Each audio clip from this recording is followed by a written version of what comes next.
Anantarupini Ananta Gunavati Ananta Namne Girijema Anantarupini Ananta Gunavati Ananta Namne Girijema Shiva Hrinmohini Vishvavilashini Ramakrishna Jaya Daini Ma Shiva Hrinmohini Vishvavilashini Ramakrishna Jaya Daini Ma.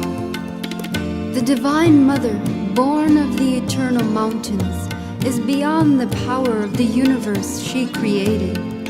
Her many names and forms without number are all full of auspiciousness. The great Lord Shiva has become thoroughly enchanted by the Divine Mother, who gives existence to all things in the universe. Om Devim Prasanam Pranatarti Hantrim Yogindra Pujam Jugadharma Patrim Tam Sharadam Bhakti Vigyana Datrim Daya Surupam Pranamami Nityam. Om Shantihi Shantihi Shantihi. O propitious Goddess, killer of misery in souls resigned, Savior of religion in every age, by saints and sages worshipped, O Mother kind. Grant us love and wisdom, Thou, O grace incarnate, to Thee we bow. Om peace, peace, peace.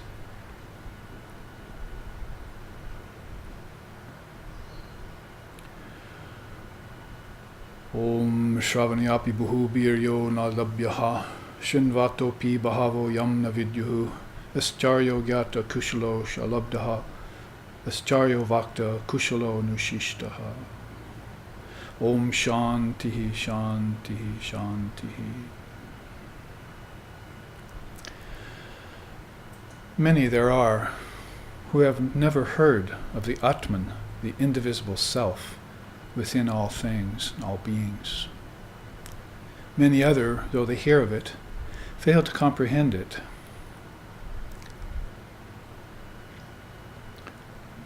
Wonderful is the one who speaks of it. Blessed is the one who hears of it. But extremely illumined is that one who, having heard of it from the lips of an illumined preceptor, is able to realize it here and now, in this very lifetime. Om peace, peace, peace. Om Sahana, Om Sahana Vavatu Sahanau Bhunaktu Sahaviryam Karvo Vahai Tejasvi Navaditamastu Ma Vidveshovahai. Om Shanti Shanti Shanti. May Brahman, the reality, protect us. May Brahman sustain us. May Brahman illumine our thinking consciousness. May we not find fault with each other, with the teachings, or with what we study. And may what we study be a source of inspiration to us eternally. Om peace, peace, peace. May peace be unto us, may peace be unto all. Om Hari Om.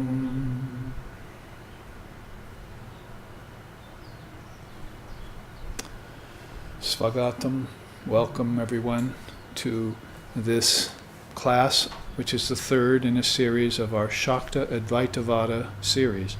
That is Shakta, Divine Mother of the Universe, and we just chanted to Advaita, non-dual reality, which has its own very wonderful philosophy, and Vada, path. So the path of non-duality as it is evinced or seen through the Divine Mother of the Universe, called Mahamaya, Mahashakti, Parameshini, Mahakali, Durga, many, many beautiful names, hundreds, thousands of beautiful names, or even 1,000 name stotrams to her that are in the scriptures that you go on chanting.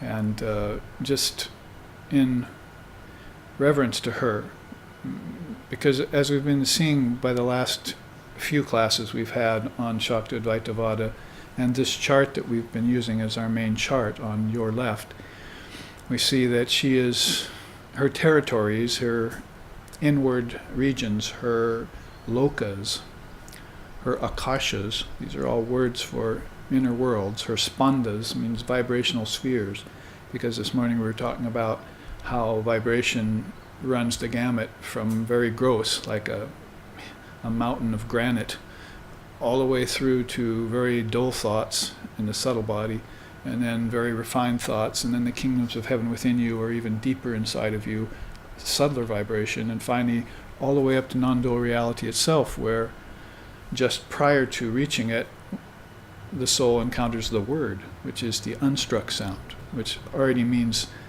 vibration is beginning to disappear. The intellect goes into an indeterminate state, and the mind quits vibrating. Vibration means thought, and thought eventually turns into objects.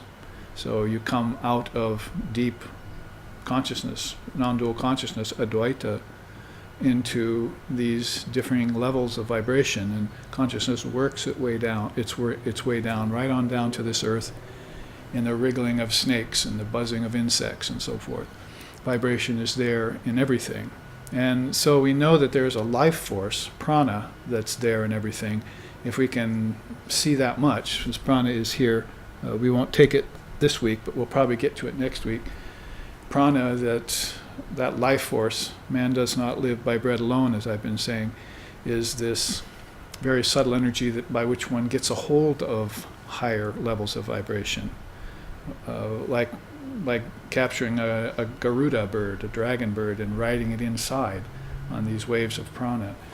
So in that respect, one would connect oneself up with higher consciousness, and the purveyor of that consciousness would be Divine Mother of the Universe, according to the traditions. The Mother of Wisdom, or the Primordial Goddess, Divine Mother of the Universe. You can also call her by many names in English. She's known, but she's still very, very subtle. Lajya Patavritti Nicham Sharda Gyana Daike Papebhya Na Shadaraksha Kripamaya Namostute. I just left English, by the way, and I went to Sanskrit. In case you think I'm speaking in tongues, I'm just repeating memorized slokas, swadhyaya, that we memorize from the scriptures so that we can contemplate them without the use of books and letters and pages and so forth, and computer screens, by the way. Be free of those things and be able to just call those up in your head and contemplate on them and open them up and unwrap them, because they are vibration too. These powerful slokas, these powerful words, these mantras, if you will, are very, very subtle and very, very powerful vibrations. And actually last week, you remember, we looked into all of that in the case of Om and Hrim, the bijams that are there at her crown of her head. The first week we looked into Brahmanatman. So Brahman, the non-dual reality, the indivisible ocean of pure conscious awareness without any modification or sublation, and Atman, how it takes on that same essence that takes on various coverings. The first covering it would take on would be the ego, or sense of individual self.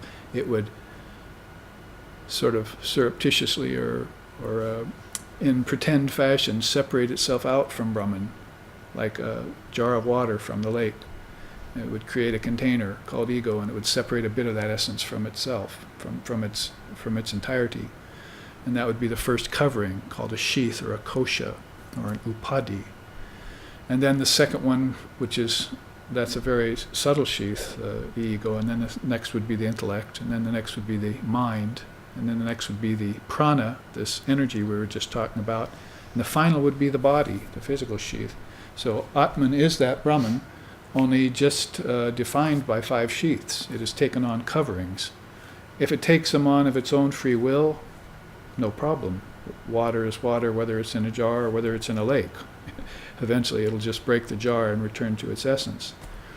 But if it takes on these coverings out of ignorance, not knowing what it's doing, then there's hell to pay, there's suffering.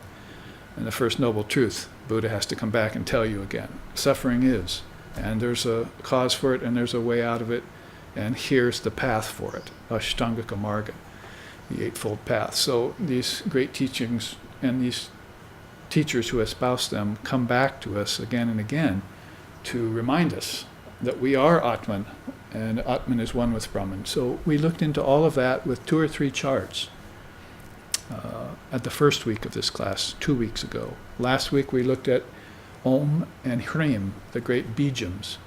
And we looked into the fact that if you spell Om in AUM instead of OM, then it's more philosophically sound. That is, you're connecting it with the 3 matras of Om, with waking, dreaming, and deep sleep, and with gross body, subtle body, and causal body. All these triple teachings that go with AUM, like Brahma, Vishnu, and Shiva. See, that's why we sing it about once a week, don't we, at these classes? Gurur Brahma, Gurur Vishnu, Gurur Devo Maheshwara, Gurur Eva Param Brahma, Tasmai Shri Gurave Namaha. It's the Guru Stotram. Guru Brahma, Guru Vishnu, Guru Devo Maheshwara. Right there you have Brahma, the A of Om, Vishnu, the U of Om, and Devo Maheshwara. Who's that? Shiva, the M of Om. Brahma projects, Vishnu sustains, Shiva brings it all to an end. It's just like you say the word Aum. The M brings everything to a close. That very tiny little bijam then called Om, which is the word of Brahman, the sacred word of Brahman, tells the story for everything. In other words, it tells you the story that everything comes in cycles. And that is why the Atman is taking on these 5 sheaths all the time. It's subjecting itself to cycles. Some beings don't want to do that. They'll just say, I'm going to get liberated. And we'll talk about that today here on this side of the chart, moksha. Moksha is a liberation that's always at hand. It's not something that you can get by practice or after post-mortem emancipation kind of thing.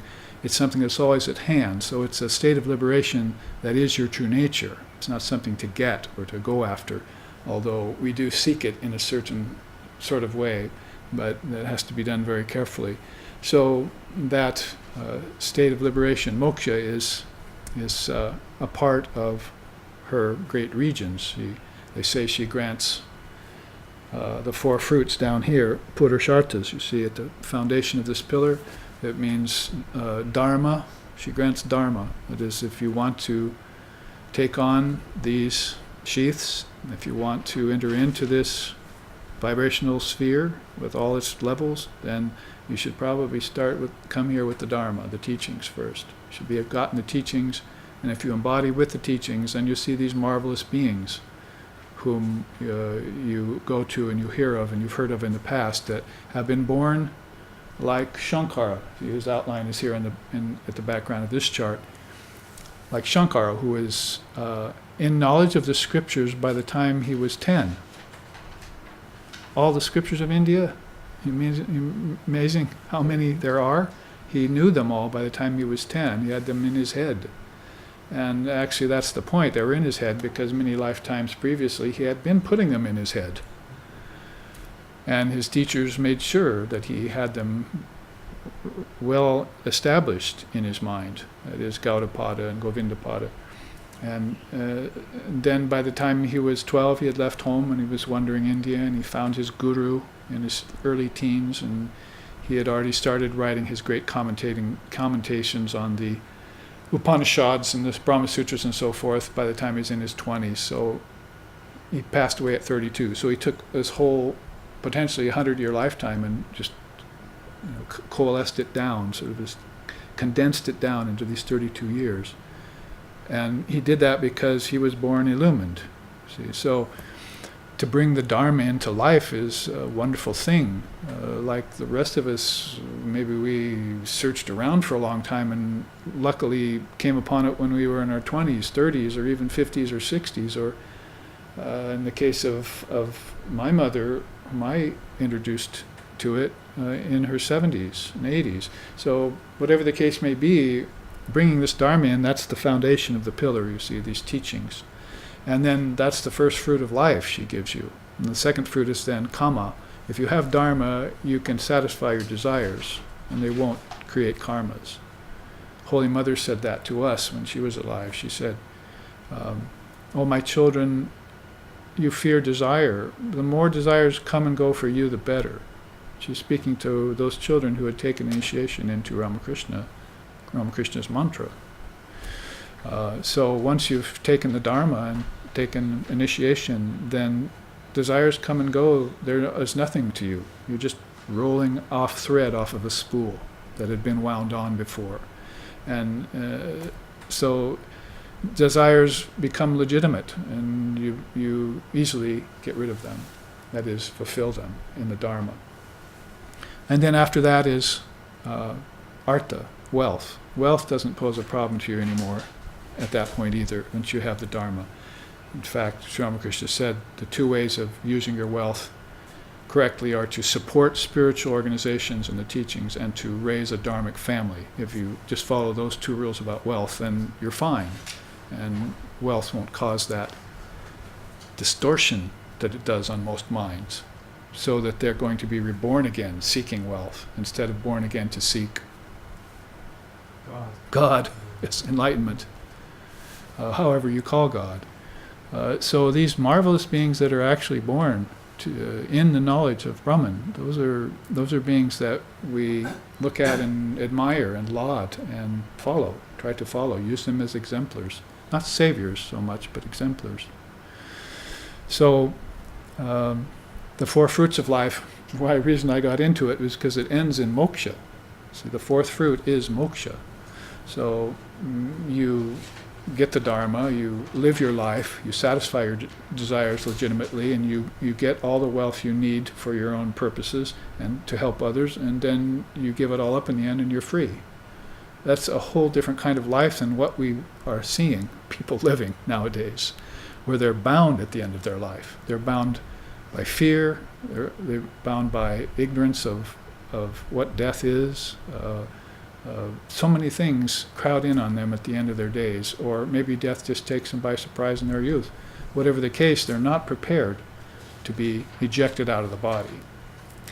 But the truth of the matter is they're not the body. They're that which produced the body.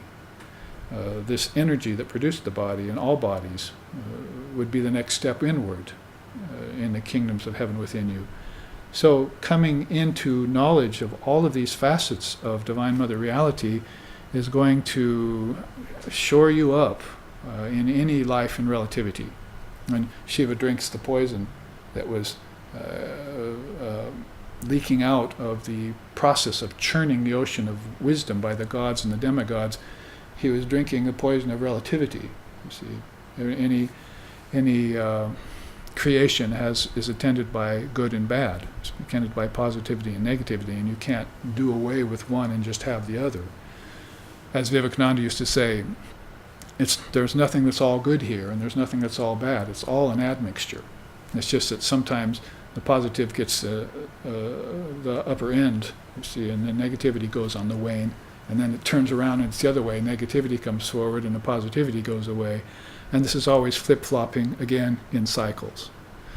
So back to this word Om and the liberation that it contains on one side of it, and the possibility for manifestation into bodies on the other side, because this chakra here is two-petaled. One is going in and one is coming out. See, consciousness goes in and consciousness also comes out.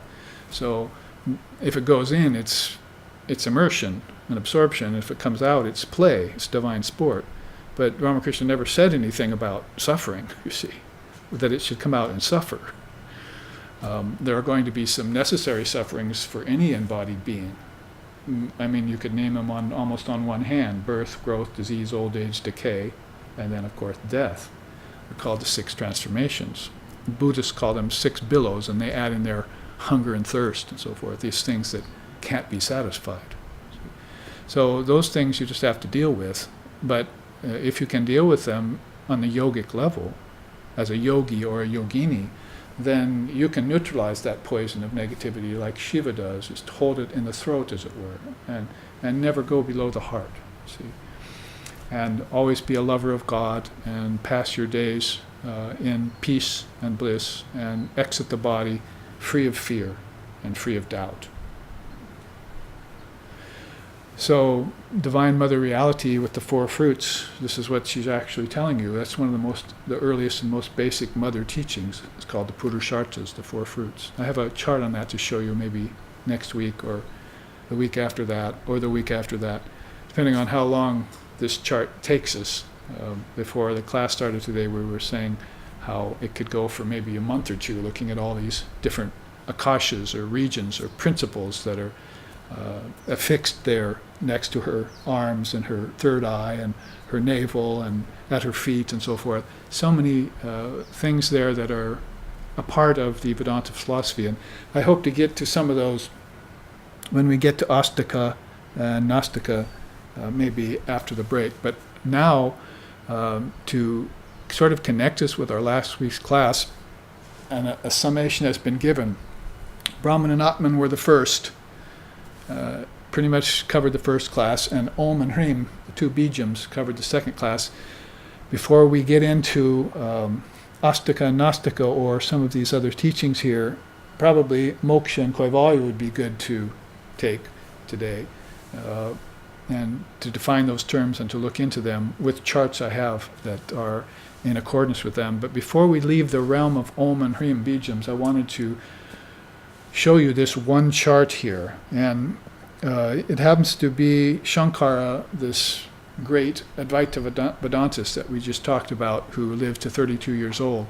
He was about 700 AD in that period, and his teacher's teacher was the great Gaudapada, who did the Karika on the Mandukya Upanishad, and that Eastern and Western philosophers united, lauded that. That was just such a great work, that commentary on Mandukya Upanishad, because the Mandukya Upanishad is only 12 slokas long, and every sloka is about Om, the word, pretty much. So Shankara would be then rather an expert, and his teacher's teacher was that much in the know about the word. It was master of the word. Remember, AUM also correlates with your waking, dreaming, and deep sleep state. So when you just sit and chant Om, that's going to be a start. It's called Durga Pranava. You have a long recitation of Om. But if you just stand up and walk away, then all you've done is brought a little bit of peaceful vibration into your day. And that might pass, as all things do. But if you sit and meditate on Om, to what these matras of Om, matra means a letter, A, U, and M, what they mean, and then you chant it, it's going to have a much more profound and a deeper effect on your consciousness. It's going to have more staying power. And so you're walking around pretty much seeing Om in everything, that is, seeing everything as Om, as a manifestation of the word. So Shankara's teacher's teacher, Gaudapada, being a master of the three states, means he mastered his waking, his dreaming, and his deep sleep state. And he got into the fourth state called Turiya. Turiya just means the fourth. So you've gone beyond your waking, dreaming, and deep sleep state, means you've gone beyond your gross body, outer body, world. You've gone beyond your subtle body, your mind, and you've gone beyond your causal body, which is the formlessness you feel tonight in deep sleep, or the formlessness you encounter in meditation, if your meditation is deep enough. So the AUM has a very profound meaning in that regard. So when Shankara talks about Om, you can really feel the weight, the profundity, and the authenticity and the authority behind it. Let's look into his 9-step process of meditation on Om. This is how he wants you to get to know the word better. So remember, we're here. You are here. If you're looking at a star map, as far as this all the millions of galaxies in Divine Mother's atmospheric sky. We are just then doing a final rendering of this principle called bijam, or seed, powerful seed, how everything can be in a sound or in a word, in a vibration. All meaning, all objects, everything is there in that little tiny seed. So looking at this, the first thing he wants you to do is get ekasana established. Get a position. There are 3, 4, 5 main positions in asana that the Divine Mother advises you in her scripture. She doesn't want you to go into hundreds and hundreds. There's 5 of them which you can do. Half lotus, full lotus, vajrasana. Basically, there are these different 4 or 5 different asanas that are best. But say if you sit like this and spread your legs like this, the kundalini is already coming up. Now, for those of you who fear God, then never sit like this. See, because the minute you sit like this, your consciousness is going to start to awaken. You may not even know it yet, but if you sit and open up the root chakra back there by sitting in a position like this, like everyone from the American Indians to the Eastern Indians in India itself sat in, then you're already beginning to awaken an energy up the spine. And then if you add some consciousness to that, some meditation, some ingesting of sacred food, prasad, not only physical food but scriptural food, then she's going to get attracted to that. That she is that energy at the base of the spine that wants to awaken in you and take this journey upwards, which is really inwards, towards these higher chakras, including the third eye, which is very key and pivotal. So that's the first thing we could say. Ekasana means one asana. So find the asana in which you can sit the longest and be the less disturbed, the least amount of disturbance or distraction, where you can sit and hopefully for an hour or two get a glimpse of that inner terrain, any part of it.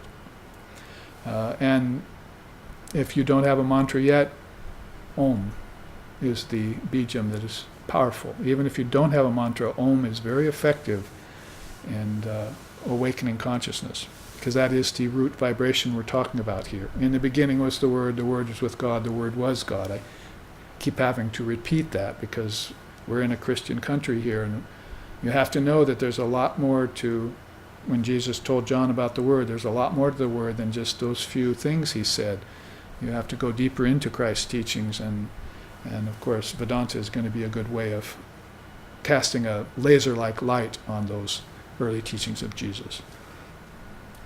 I also, rather than just list the 9 phases of practice on Om, put quotes with them. He says himself, that is Shankara, the real posture is that one in which meditation flows spontaneously and unceasingly. Absorption in the uniform Brahman should be known as the equipoise of the limbs. Well, immediately we start thinking about Patanjali, because he has those problems of dukkha, dharmanasya, angame jayatva, and shasha prasvashaha. The third one is called anga me jayatva, anga, limbs, uncomfortableness of the limbs, unsteadiness of the limbs. You don't know what to do with your legs and arms, you see. See, people have even gone so far as to get little elbow braces, you see, so they could, made out of wood, so they can just sit there and their arms can just not bother them anymore. See? But basically, if you just put the right hand over the left and place it right there just below the navel on your lap comfortably, then that's a very good position for your arms to be. That's the meditation pose of Vivekananda in his famous meditation picture, which is on our altar. And you also see Holy Mother doing it there in her own version of it. She's got kind of a oval connected the fingers to the thumbs. When Ramakrishna meditates, she's got everything integrated. His meditation is like this, you see. I always think about that as the 3 mudras of our teachers, SR and V, SRV associations. But back to the arms. In other words, limbs can be very restless. Angame jayatva, Patanjali calls it. So just before the class, one of my students said, there's a beautiful article that you wrote, Babaji, back in an early Nectar issue, and it was about Shankara's commentary on Patanjali's 8 limbs. So that's what brings it to mind here, too, is that If you can get into a single posture and your mind can flow easily and spontaneously, and your limbs can be at rest, that is your legs and arms can be completely at rest, then you can distance yourself from the body. You can become detached from your body. Don't worry about teachings that say you have to eschew the body or somehow get rid of the body. What you're doing is just using it as a nice station, a platform, and you can just then ease your way off it, just like you do tonight in sleep. You just simply lift off the body and senses, don't you? And so it's very natural. You should think of it like that. Very natural. You're usually not attended with fear when you go to sleep. So why should you be attended with fear when you meditate? You're not going to leave the body until the predestined time. That's her business. That's not for you to worry about. So what you want to do is just get yourself in that nice position, one posture. And if you're practicing a lot of postures, start trimming them down to that one that works for you. Don't get caught in the Hatha Yoga hypnotism, you see, of many, many postures, because you might develop asanavasana. Asanavasana samskara, they call it. The Gyanis say the Hatha yogis get caught in the desire for many asanas, asanavasana, and then they don't get on with the process of getting into meditation. In other words, there are asanas of the mind that are much more important than the asanas of the body. And if you can uncover these asanas of the mind, these positions, like the yamas and yamas and so forth, then you can rest your mind in equipoise, and then the body will follow. But if your mind is restless, your body will also be restless. Isn't it the case? So they tend to go towards the crux of the problem, which is manas, mind. Manas connected with what? Chitta, thought. Chitta connected with what? Intelligence, buddhi. Buddhi connected to what? Ego, ahamkara. That's the fourfold mind. You've got an ego, you've got intelligence, you've got thought, and you've got a dual mind in this complex. So what you want to do is make yourself and make that mind into a peaceful mind. You need peace of mind first and foremost, she said. So with this, for those of you who just tuned in or just walked in, we are looking at the 9-step process of meditation on the word Om, as is finishing up this part of the basic chart, standard chart we're looking at. So to conclude that, one posture where mind and thought flows spontaneously and unceasingly, and where limbs are rested and body is rested. That's ekasana. He wants you to start with that in your 9-step process of meditation on Om. Number 2, do japa. Recitation of Om and contemplation of its meaning. So it's not just like the parrot. You teach the parrot Om Namah Shivaya, Om Namah Shivaya, and it says it probably more than you do every day. But it just reverts to its death squawk when the cat gets a hold of it, and it forgets the mantra. So the mantra didn't go very deep, you see. So you have to bring consciousness to the mantra. What's that mean? Intelligence. What's that mean? Contemplation. You have to put some energy of your own intelligence onto that mantra or that bijam and find out what it means. I can't emphasize that enough, and I also can't say how unhappy I am at the plight of people who don't use their intelligence, who don't look into the meaning of words and scriptures, and who think that they can just do away with them and then try and live a spiritual life. Not going to happen. You've got to destroy ignorance with knowledge.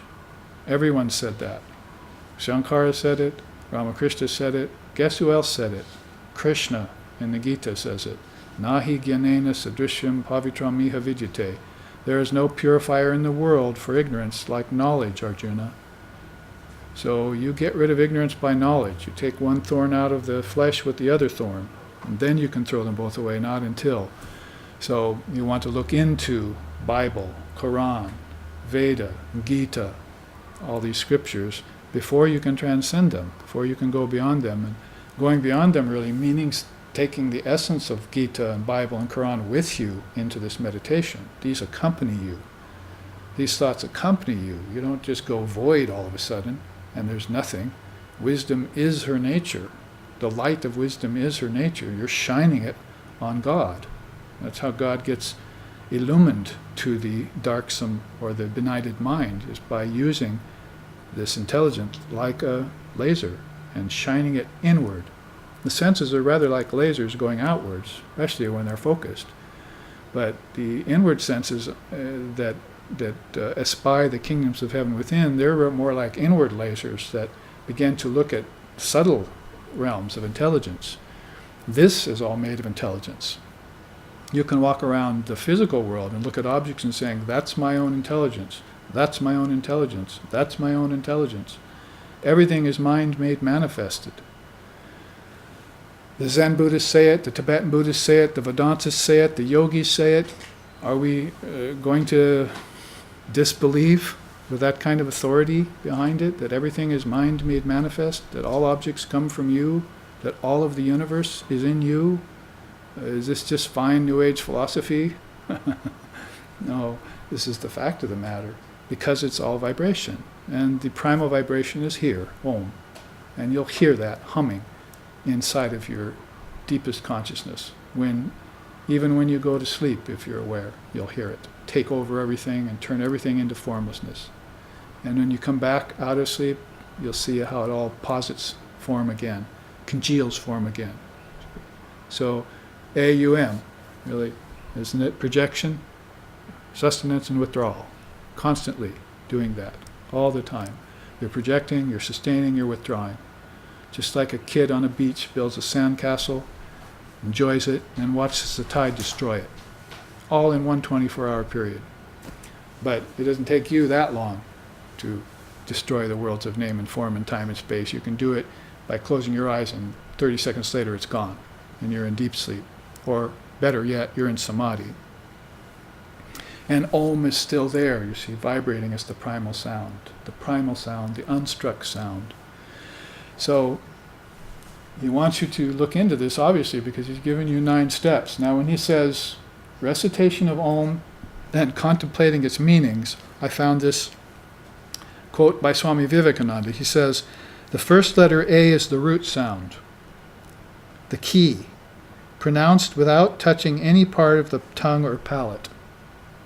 So A is going to be your waking state.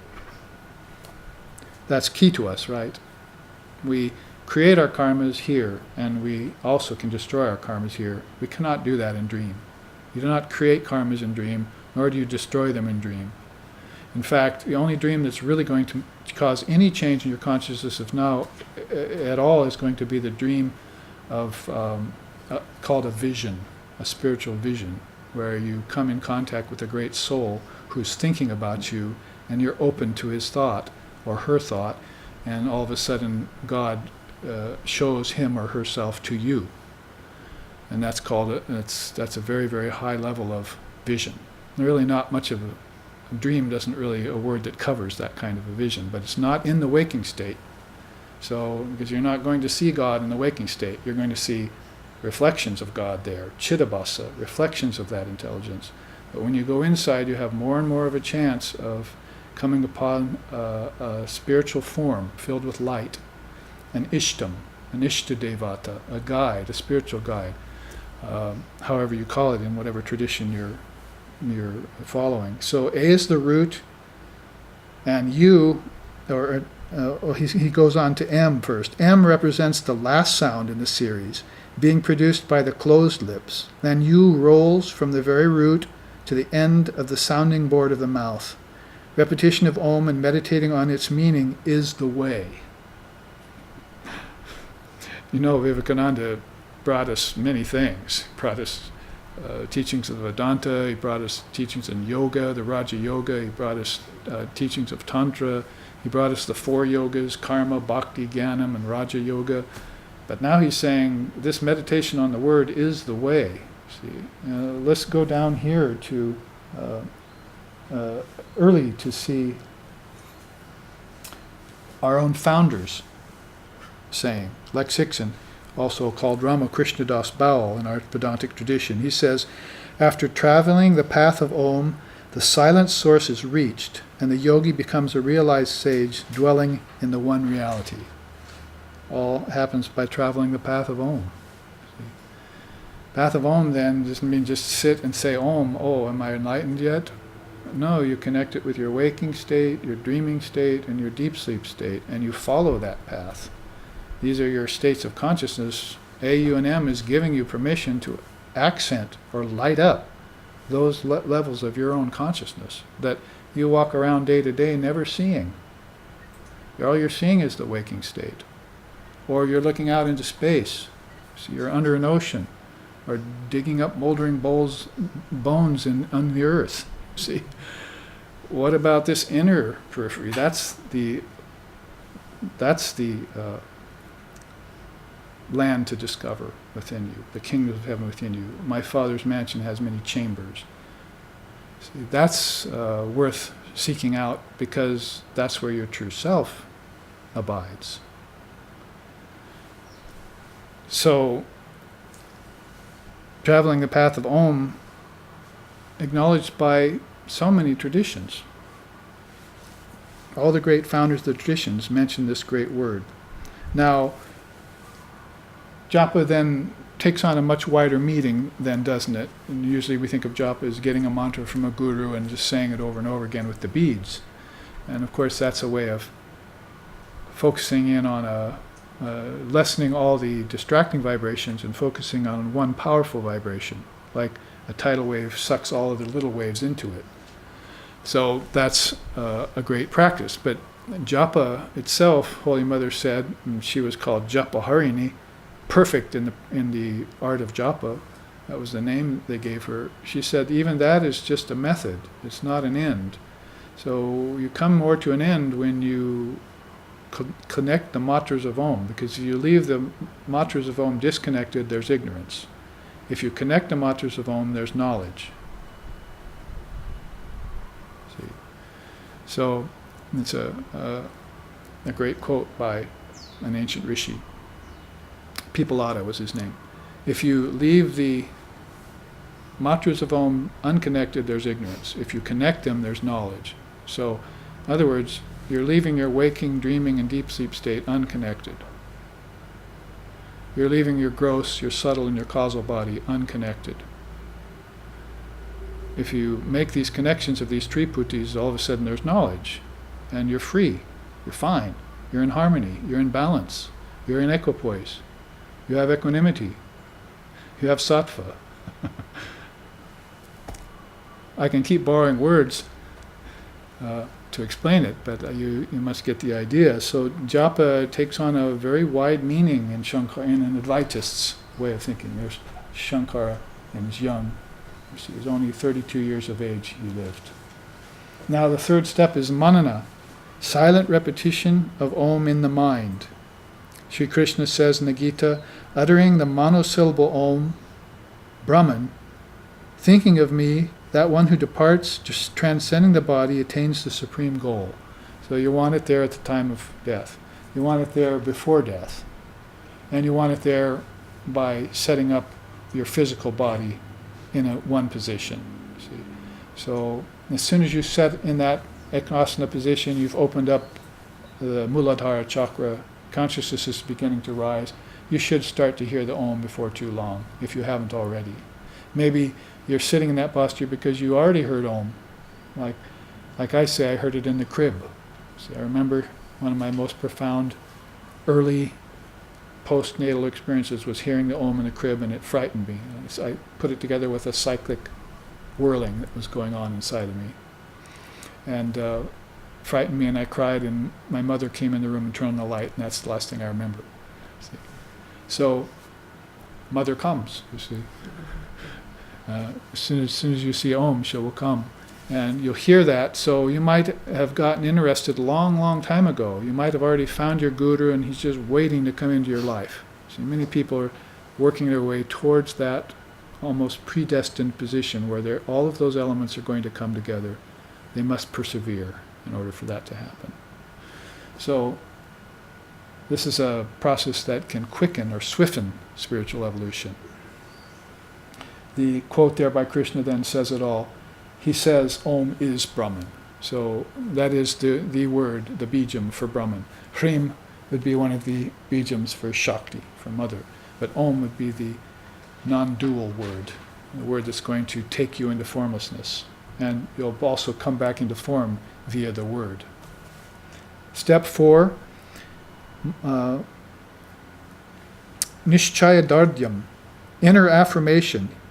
Sri Ramakrishna says, I compare Om to the sound of a bell that dissolves in silence. The relative universe dissolves in the imperishable absolute, the great source, the great silence. I have experienced this infinite ocean of bliss and consciousness, and Mother has shown me how innumerable worlds issue from it and return to it. I've never found a quote, especially in contemporary times, such a clear rendering of everything coming out of the word and going back into it. Whole worlds, whole universes, always vibrating in the word and coming into being and then moving into formlessness, back and forth. The perplexing prospect for us is that time gets into the equation, you see, and stretches it out. And when you're in the embodiment in the physical body, time is slowed down vastly, and very hard to get anything done. It's like molasses in wintertime, they say. You're trying to walk through that. So in the physical conditions, very difficult to make any swift progress in this. So that's why you want to slough off the physical. See? Not just death, but you can do it by disidentifying with the human form and shutting down the senses. This swiftens the process, you see, quickens evolution. And now you can get glimpses of things that you could never get when you're attached to objects in body and senses. You see where I'm going with that. Difference between a worldly person's attachment to pleasures and objects and a spiritual person or an aspirant's attachment on things like the kingdoms of heaven within. There's a whole shifting of consciousness there, which all of a sudden brings spiritual potentials and possibilities to the fore immediately. You can have those fruits quickly if you have the intensity and the courage of your convictions. So, Nishchaya Darjam, Nishchaya means resolved. So you have to have a certain resolution around this declaration for freedom. I will realize freedom because it's my true nature. So all these worlds, innumerable worlds, issue from it and return to it. Why do you think Christ said then, in the beginning was the Word was with God, and the Word was God, to John? He was telling him pretty much everything in a nutshell, wasn't he? A pregnant saying that John had to go to the Garden of Gethsemane and meditate on for a while because it's very deep in its implications. Now, fifth step is ekagrata. There's that word eka again, means one in Sanskrit. Freedom from distractions. The Mundaka Upanishad says, Om, the mystic sound, is the bow, the self within is the arrow, and Brahman is the target. One should hit that mark with an undistracted mind. It's fleshed out in another Upanishad, Danur Grihitva Upanishadam Mahastram Sharam Hyupasanashita Sandhyayita Ayamya Tad Bhavgatena Chetasa Laksham Tad Evaksharam Somya Vidhi. Taking as bow that mighty weapon furnished by the scriptures, non-dual scriptures, fasten to it the arrow of mind made sharpened by thoughts on reality alone. So before you even draw the bow, you have to sharpen the mind by concentrating on reality. Then put it into the bow of the scriptures. Then release and penetrate the mark, Brahman. You already know Brahman exists because your teacher told you so. So with that nishchaya, with that faith, with that resolve, you're going to go and find Brahman. You know the story. One archer aiming at the fish, you see. Another archer aiming at the fish, another archer aiming at the fish. The archery teacher comes around and says, what are you aiming at? The body of the fish. Second archer, what are you aiming at? The eye of the fish. Teacher's pleased. See. Third archer, what are you aiming at? My arrow's already in the fish. Before I even shot it, it's there. There's the superior practitioner.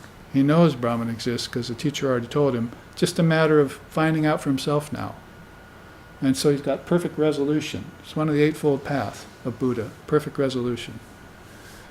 And so he goes forward and he's going to attain that in this lifetime, or die trying. And if he dies trying, he'll be coming back with the Dharma.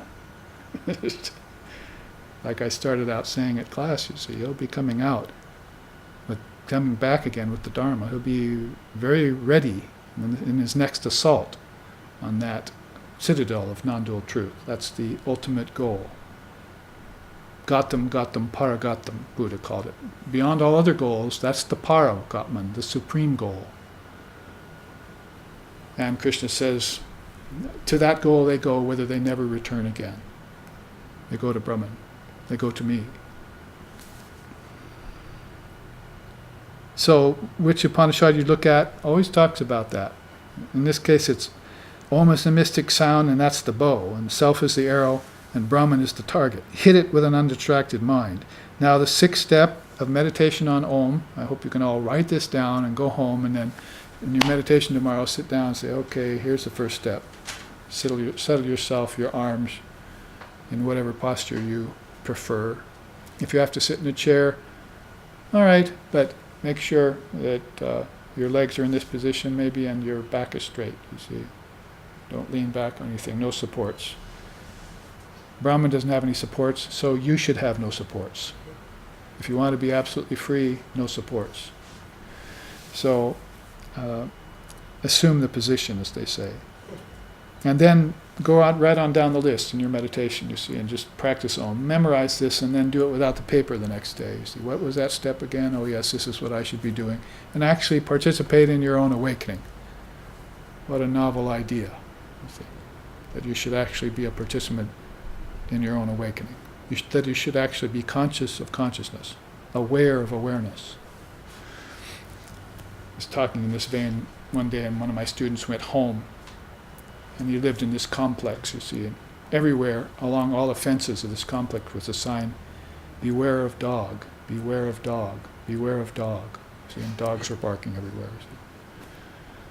So he went into his computer and typed out in big words a bunch of signs and put them up on the fence around his place. He said, be aware of God, be aware of God, be aware of God. He actually did this. You'll probably go there on Oahu in one community and you'll see those signs still up. Now the sixth step here, anasaktihi, detachment from objects. Now here Shankara is to a very deep and sometimes unsettling and procrastination part of your meditation, is that you become happy with your meditation if you have happy objects in it. Other days you have klistavrittis, but some days you have aklistavrittis. So that's Patanjali's teaching. Klistavrittis are erratic vibrations that don't make you happy, but aklistavrittis are vibrations that make you happy, you see. So you're going back and forth in your meditation between these two. And you're supposed to get rid of the klista, the unhappy, with the aklista, the happy or positive. And then you're supposed to get beyond the positive too. Yoga takes you beyond dualities. That's the beauty of Vedanta. So in that case then, here Shankara is kind of bringing that into the 9-step process of meditation when he says that you need to, as the quote says here, meditate on the Supreme Purusha with the sacred word. Om is free from all concerns, even as the snake is freed from its slough. So, the Supreme Purusha then is beyond dualities. Purusha means basically indweller in the city of 9 gates. So, that 1, 2, 3, 4, 5, 6, 7, 8, 9, right? You have 9 openings, apertures in the body, but there's an indweller in there that's operating them. Nobody ever thinks about that. The power of the eyes to see, the power of the ears to hear, the power of the nose to smell, and so forth. See, they're just taken for granted. See, oh, it's just the senses. Well, who's operating these senses anyway? You see, because my senses as Krishna says, in a chariot with 5 horses, you have 5 senses. Each one can take a different route, and then, I'm destroyed, and I can't concentrate. So that's the case here in your meditation. You need to get these 5 senses aligned, and then turn them into an inward path instead of just an outward path. Because when you take the consciousness that's behind the senses and congeal them, it's a very great power. And if you can do it for a long time, it's even a greater power. Say the way a monk or a nun would do. See, I would just go into retreat and not think of anything but God. Sharpen the mind, you see, before you put it into the bow. So you think of nothing but thoughts of reality alone. And then that means you're turning off your senses and collecting the power from the senses and storing it up. That's yoga in its essence. It's a storing up of power. Prana, basically, once you get a hold of that first in yoga, unless you've already gotten a hold of it, of course. So, anasaktihi, detachment from objects, its practical teaching is that that's going to spoil your bid for non-duality. Really, the best meditation is where time goes away and space goes away and all thought goes away, and all that's left is you, the self. Call it what you will, Buddha nature, pragyaparam, supreme intelligence. All that's left is that consciousness, and it's without any supports, and it's blissful, and you like that bliss. See, it's peace, and you like that peace. It's love, and you like that love, and now you have it in spades. You see, there's nothing interrupting it. Uninterrupted, unalloyed, they say. That's the way we want the Atman. That's what the Swamis say. We want our bliss of Atman to be uninterrupted and unalloyed. That is, not mixed with anything else and never interrupted. That's what's spoiling mankind's bid for contentment. That his so-called happiness is always getting interrupted, isn't it? By so many little things, distractions. Can never have it just the way you want it. Well, that's the way of the world. So, as we were saying this morning in satsang, you detach from the world, you renounce the world, and then you find the self and you dwell on the self, and then you come back to the world, and the world cannot affect the self. How does Krishna put it in the Gita? Those beings who do not distract or disturb, those beings who do not disturb the world and whom the world cannot disturb, those are my children, Krishna says. So you don't disturb the world, and the world can't disturb you. So you've got that kind of solid, resolved detachment in hand, you see, and then you're steady in that, like Shiva is in wisdom. Unmoving and uninterrupted and unalloyed. So this quote from the Prajnopanishad is that Om is freed from all concerns. So that's really what they're saying. It's a very mild way of putting it, because it's permeated with bliss, joy, compassion, and all these other good qualities. So that's only going to come when you can detach yourself from objects. Remember, at this level, it's thoughts of objects. And you should have gotten over the objects when you sat. You see, when you sit like this, that's already saying, I'm sitting to do yoga, isn't it? And yoga means oneness, and this is two-ness and manyness out here. So I'm already putting forth my bid for just non-objectivity. I want to know the eternal subject, not the changing objects. So if I set myself in that position and I concentrate on the eternal subject, then one of the things that's going to spoil my equanimity is thoughts of objects. They're going to return on me because it's habit, because it's karma, because it's samskaras. And like I say, a lot of people don't think about that when they're in meditation. They come out of meditation and say, I had a good meditation. And you might ask them, you see, what was your good meditation containing? Oh, really good thoughts of good, pleasant things. See? So meditation, you would say, probably isn't very deep, and number one, and number two, it's going to change. See that same person 2 or 3 days later, and they're unhappy and depressed, you see, without fail. So, I mean, I know some people I teach meditation to, as it were. This is not really something that's easily taught. And they're immediately in a great state. And I say, wow, that's beautiful. A lot of my other students wish that they could get that, and they haven't even got that after 5 years. But then you see that person about a month later, and they're just falling out, you see. So their first taste of meditation is just so beautiful. It's just, the timing was so perfect, you see. The cycle came around just perfect for them to meet their teacher and learn meditation. But then, the lotus opens in the sun, but Ramakrishna says, but when a cloud passes in front of it, it can't bear it, and it closes, see. So when the least little problem comes in their life, their meditation goes sour. And it's gone, maybe for months, for years. They can't get that back. So as a teacher, I learned that. So very impressed by certain people in their meditation, and see them a couple months later and they're fallen out of yoga completely. And they're having all sorts of problems. And they wish they could get back to that equanimous state, you see.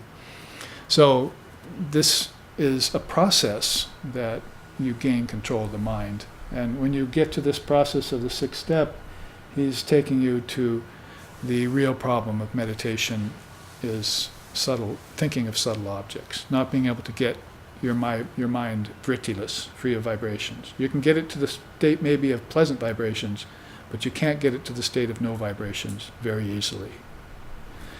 I took extra time on that because it's an important step.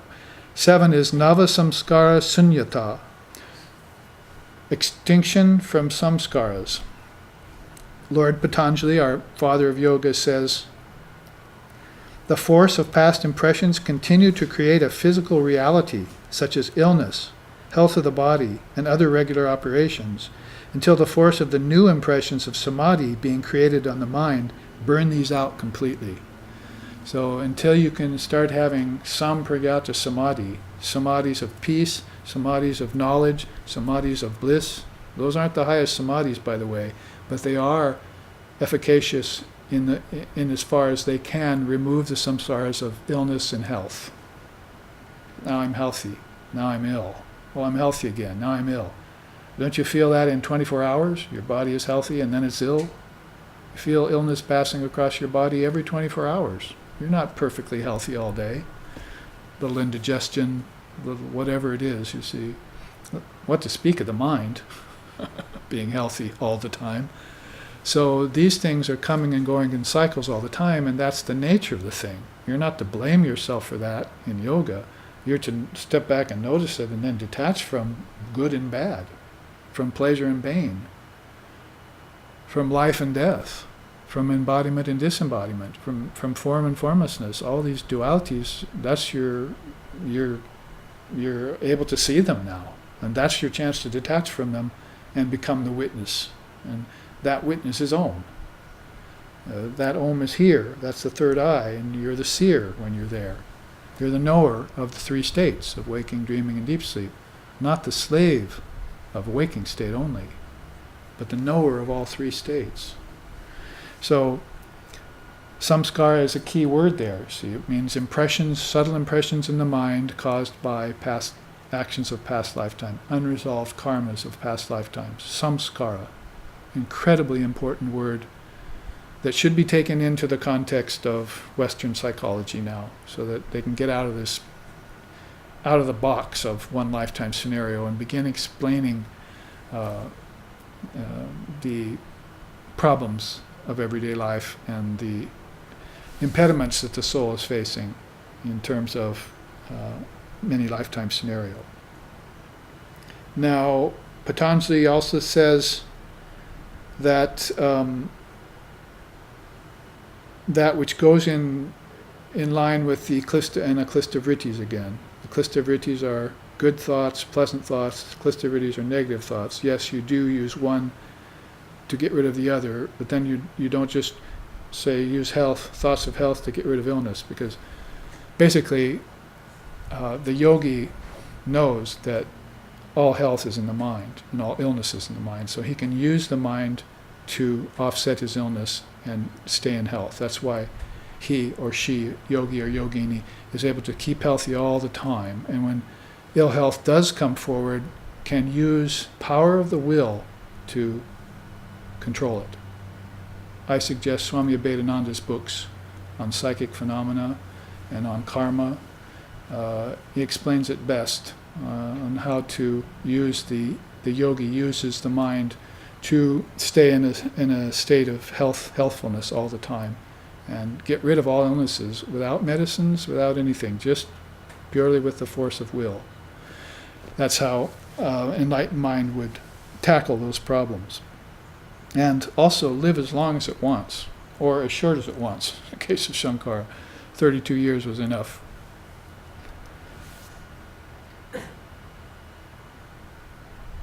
Now, extinction of samskaras, something we need to work at. Part of the processes of spiritual life are neutralizing karmas and resolving these samskaras in the mind. The way he says to do it is to replace them with samskaras of samadhi. So I would say, if you're having difficulty in life, then you start practicing sadhana, and you're going to replace the difficulties of life with the difficulties of sadhana. And when you can master sadhana, that is, keep up a practice day to day, where you're putting more and more of your time on these yogas, bhakti, jnana, karma, so forth, then you begin to replace, without even knowing it, the difficulties of life, till sometime a year, 2, 3 years later, you all of a sudden think, hey, those difficulties I was suffering from are gone. You don't see them go away. You just all of a sudden realize you're free of them. And because they were never real in the first place, it makes sense that you would not see them go away, you see. They don't have any real basis, any basis in reality. None of that does. Reality is something completely transcendental and completely formless and free of all of these overlays. So you're working in the realm of overlays, modifications, first. And so you're going to have to replace negativity with positivity, old with new, and so forth. Laziness with willpower. So that's how he says these samskaras get replaced by better samskaras and better samskaras. That will become more apparent when I show you the chart on Kaivalya, which we will see probably after the half, at the break. Now let's finish this chart up. We can see first 9 steps seem like pretty simple, but with my explanation here of each step, you can see how deep it can go and should go. Purva samskara sakshitvam is next, witnessing past samskaras. So if you can render your present samskaras nil or neutral, then you can begin to see these past samskaras. What Shankara says about that, back to him, is, it is the self-effulgent witness of all who is manifested in the sheath of the intellect.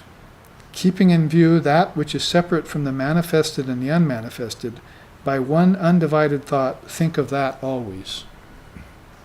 Now he's giving us a clue into this one-pointedness of mind that is so coveted by the illumined souls, and which we find ourselves bereft of quite often. Krishna says that in the Gita too. He says, in fact, we had it at Tutu's the other night when we were chanting the Gita, chapter 2 in Samkhya Yoga.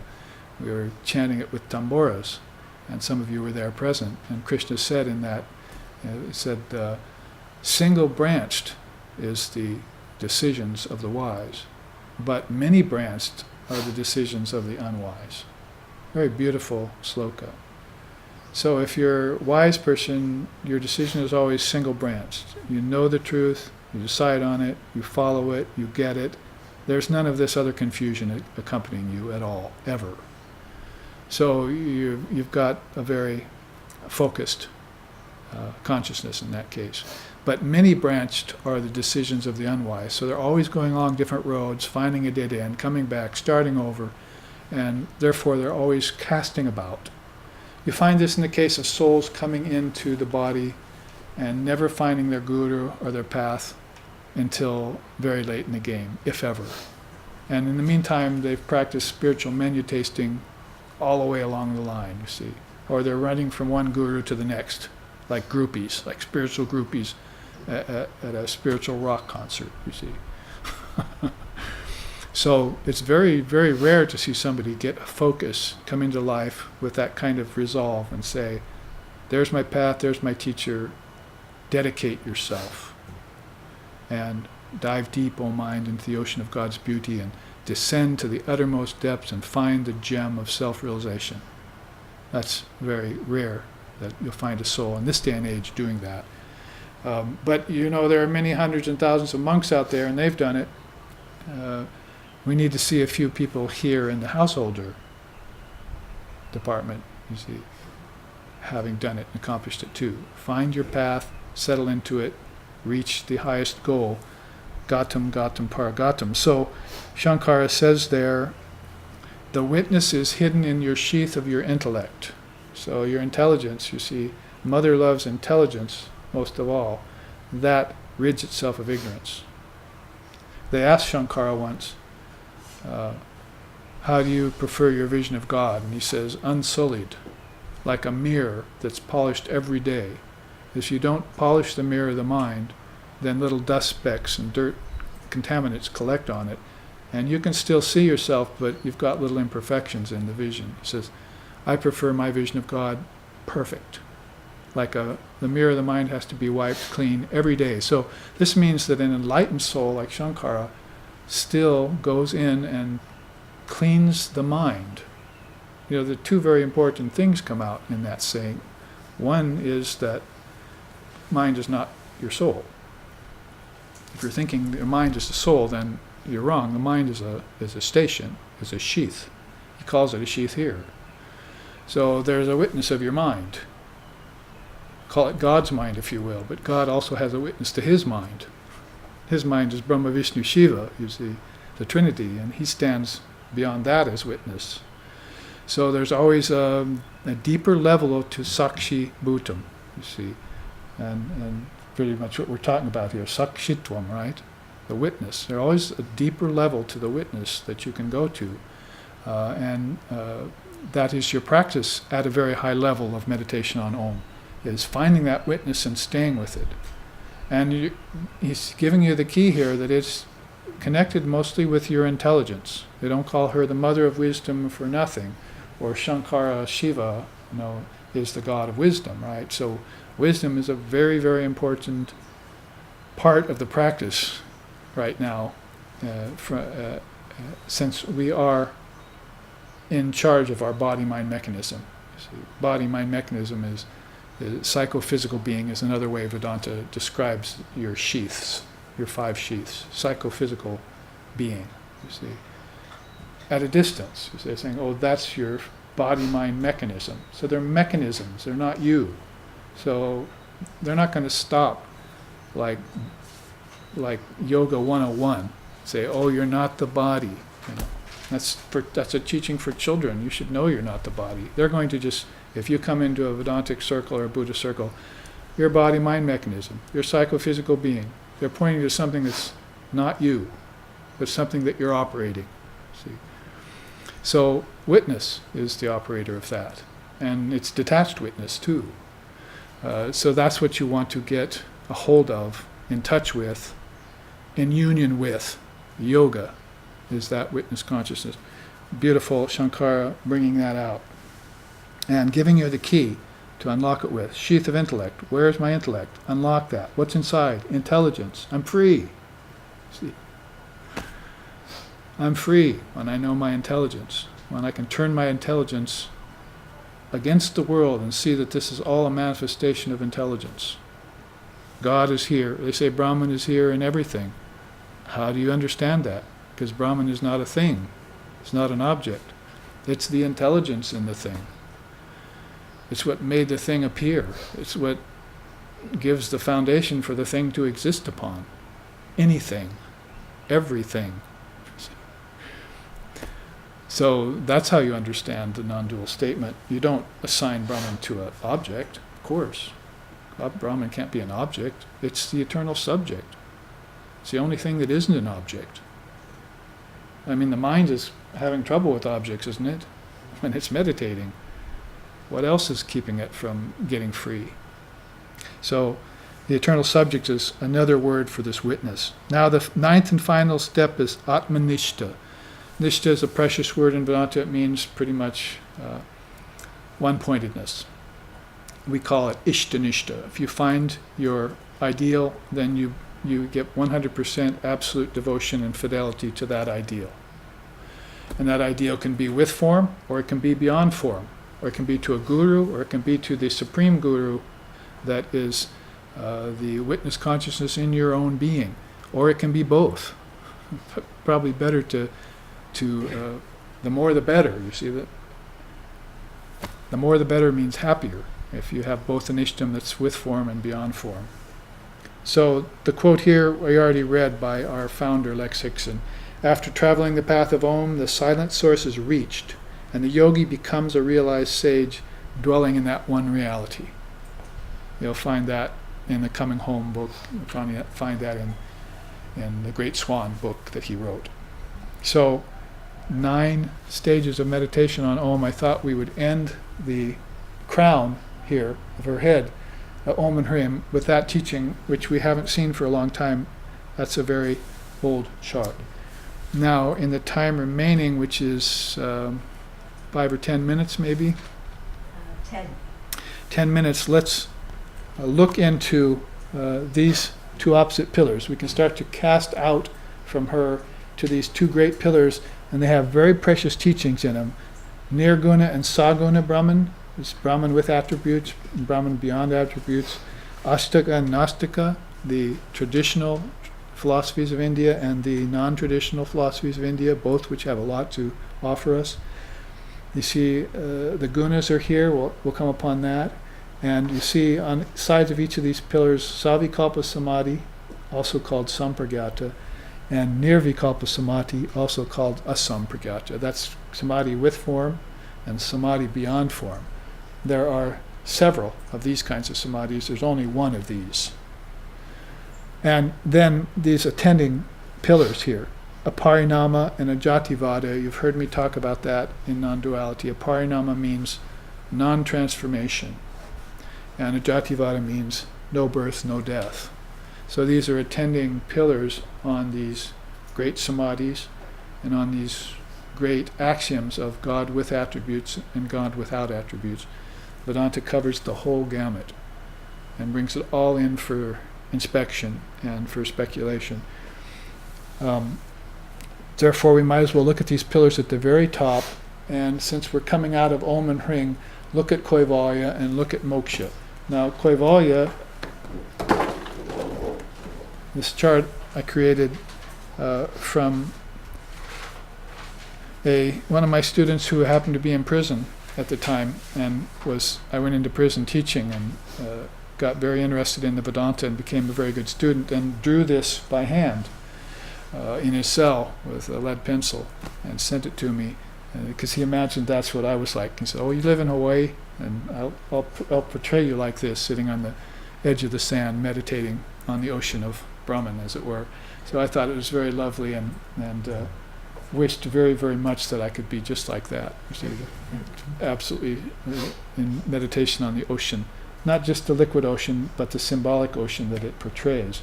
But I use this then as a backdrop for the 7 steps of attainment to Kaivalya. Now this is a teaching out of yoga. The teaching of meditation on Om was out of Vedanta, Advaita Vedanta, a gift from Shankara. This is Patanjali, the father of yoga. Of course, yoga was in existence long before he was, but he really did a marvelous job of systematizing yoga into 8 limbs at a very late date. We figure probably 500-600 years after Buddha, maybe 150 years after Christ. Patanjali was there and brought this whole yogic panorama into an 8-limb system. We've taken that chart before, the tree of yoga, and I've showed you the limbs and so forth. We've had whole retreats on that. So very profound. It's actually called Raja Yoga, the kingly yoga, or kingly road. It's also called Ashtanga, which means 8 limbed. Anga, remember your limbs, your restless limbs. So also could be used as Ashtanga, 8-limbed yoga, which includes everything from posture all the way up to sampragata samadhi. Now, Kaivalya, beautiful Sanskrit word. Sometimes you hear it defined as samadhi itself. And I'm sure that it would probably include in it samadhis of knowledge, samadhis of bliss, samadhis of ripened ego, samadhis of peace. Those kinds of samadhis would be in Kaivalya. But sometimes they use it just as the ultimate samadhi itself. But Patanjali uses it as a penultimate samadhi. And it's obvious in the sutras when you study them, which we have been doing via the email for 5 or 6 years now. We're almost to the end of that study, and anyone can join that they want. We're taking sloka by sloka, all these wonderful sutras of Patanjali, and in the 4 padas, the 4 sections, and studying them very deeply. And third pada right now, and we've already had some teachings on Kaivalya, and if you remember from that, Kaivalya is a penultimate state of consciousness, of realization of consciousness, where the soul bids its final adieu to form. That means to nature, because nature is the hub of form. See, all form is created in prakriti, or unmanifested prakriti. When it's in unmanifested prakriti, if you remember, it's invisible. It's formless form. It's ideas. Remember last week we had the 4 stages of the word, and we looked at that. It's sort of like that. Starts at a supreme level, goes to a ideation level, comes to a fully manifested thought level, and then finally comes to a gross level where objects appear. And you take it back in, and it goes back to the supreme, just like Ramakrishna said in this quote we just had. So you can look at it like that. Kaivalya would then correlate with a stage of, as I said, saying goodbye to all form. The soul realizes that it must isolate itself, because that's the English word that the seers and sages use in English for Kaivalya, isolation. So it's a teaching that's rather difficult to swallow, because most beings are very attached to nature. In fact, they're far too attached to nature. Let's just put it that way. They're attached to objects, and objects get stolen, they decay, you become bored with them, and so they break and so forth. They go away. So you should not become attached to things that are non-eternal. You should just custodian them, you see. You just sort of walk amongst them without getting attached to them. That would be the householder's way of living, is to live amongst the objects without getting attached to them. If you can do that, then fine. You actually can drink your milk from a brimming cup, as Ramakrishna says, like King Janaka did. But when it comes to deep spiritual realization, it has to brook on the formless. It has to come to that breach where formlessness is about to present itself to the soul. It's like the hailstone falling in the ocean. That's how Shankara described it so beautifully in his Viveka Chudamani. That ocean of Brahman, replete with the nectar-like swell of the Atman, into which my mind fell like a hailstone falling into an ocean. It's very beautiful, poetic, but of the highest realization at the same time. Very Upanishadic. They wanted to give you the supreme truths in a kind of poetic fashion, so that you had all the attraction that you needed to them. So you were drawn in by those words. We know that Maya is enchanting, and you get enchanted by nature and by forms and by pleasures. But we want to make God even more enchanting, more enthralling, and more enticing. So we're going to describe it to you in this way, you see. There's an ocean there. When it swells, it's taking on a form, and the wave is no different than the ocean. And your mind just falls like a hailstone into that Atman, and that Atman merges back into the ocean of Brahman, you see. And it swells again and merges. So, like black bumblebees coming in and out of Mother Kali's hair, you see, they say. It's her with a big hum, which is Om, you see. Very beautiful symbologies in this tradition, in the Tantra and in the Vedanta. those two streams. And in yoga, then, you can see then that they have pondered such great words like Kaivalya. Kaivalya then means isolation, and the bitter part of that pill is that if you're still attached to form, if you still think bodies are real, if you still think that you're going to live forever in the body, and those kinds of misconceptions, then you, number one, are very misguided, and number two, have not seen yet the beauty of the formless ocean of Brahman. You probably haven't even begun to contemplate it in 9 steps, you see, because that's what Om will do for you. You'll be able to contemplate God's word. And in the beginning was the word, but then the word was with God. Om became, you saw the word separate as the origin of all things. That's why Christianity is based on origins. But then origins get connected with God. Oh, I see, God and His one and His word are together. But then lo, as Vivekananda says, they are one. In the beginning was with God, then it was the beginning, and then it was with God, then it was God. So all of a sudden, you see that Om is a doorway into formlessness, into formless Brahman. And now you see why everyone in that, from our founder all the way back to Shankara and Patanjali, said that Om is the way. Vivekananda said Om is the way. So everyone is going to see that, and they may see that Om as light. A lot of people follow the path of light, that's called Jyoti, but there's really no real difference between Shabda and Jyoti. In fact, I think those two words are on here somewhere. So you have this idea of some beings hearing the sound and some beings seeing the light. These beings are mystics, these beings are visionaries, you see. So the different temperaments of the spiritual seeker come into play there as to how they're going to see divine reality when they actually approach it. It's very beautiful, because then we get a very wide spectrum of the seers and saints explaining to us what they experienced in the scriptures, in the revealed scriptures, and we get a many-windowed look into this in God's chamber. My father's mansion may have many chambers, but it also has to have a lot of windows, you see. And those are the seers and sages which dwell there and which pass in and out of those chambers. So, getting a little bit long-winded in that explanation, Kaivalya is isolation from nature, where form was produced. It doesn't mean that nature is a bad thing, or that form is a bad thing, or that you have to give form up forever.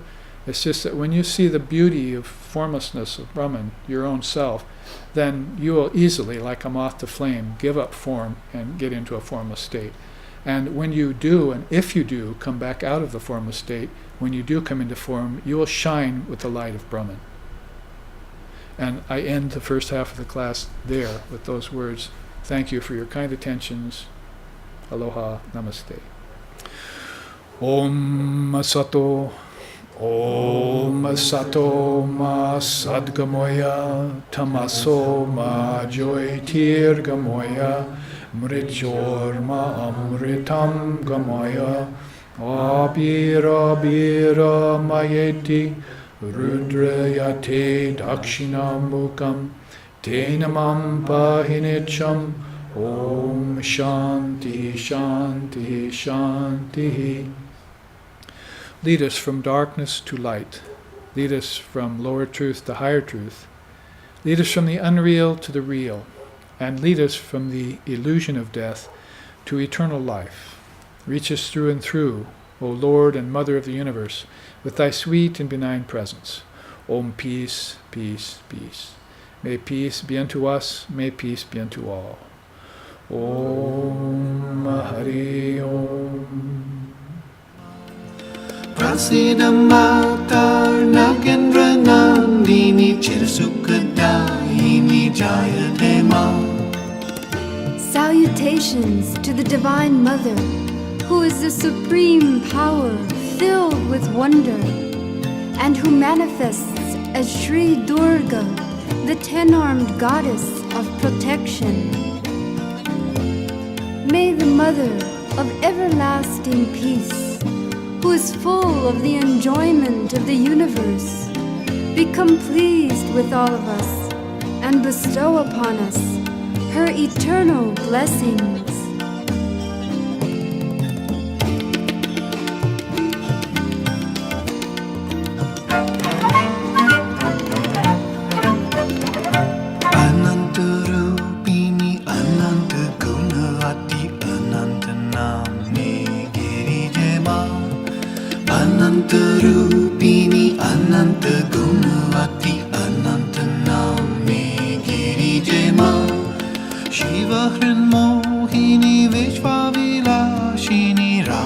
Krishna Jayadayini Ma Shivahrinmohini Vishwavilashini Rama Krishna Jayadayini Ma